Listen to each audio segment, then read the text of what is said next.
may ebidensya na merong mga members, ang mga Makabayan Bloc, na galing sa kanila papunta sa NPA. Ito yung pinakaunang binanggit ng Makabayan Bloc, ang confidential funds. Sabi nila, kapag daw ako ay naging NTF-LCAC Vice Chair, ay makakahawak daw ako or makakakontrol daw ako ng mas marami pang confidential funds. So, as early as May 11, 2023, nakikita nyo may script na sila.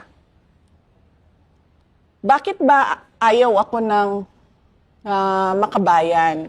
So, explain ko lang sa inyo. Kasi sa trabaho ko doon sa Davao City bilang mayor noon, yung programa namin na Peace 911, yung programa na nagtapos sa insurhensiya doon sa Paquibato District ng Davao City, tinarget talaga namin yung mga party list groups na alam namin at may ebidensya siya na meron silang linked sa CPP, NPA, NDF.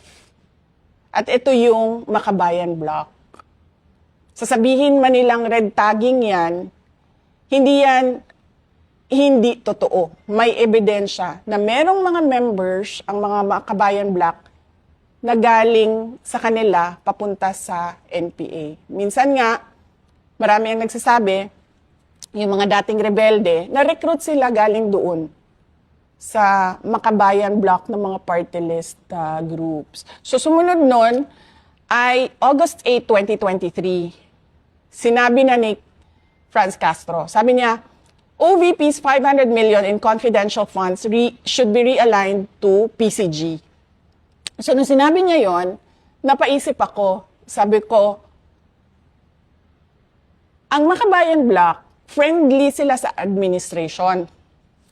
'Di ba? Hindi naman sila Makabayan Bloc, wala sa kanila yung prinsipyo ngayon ng korupsyon ng administration eh. Hindi nila nilalabanan yon.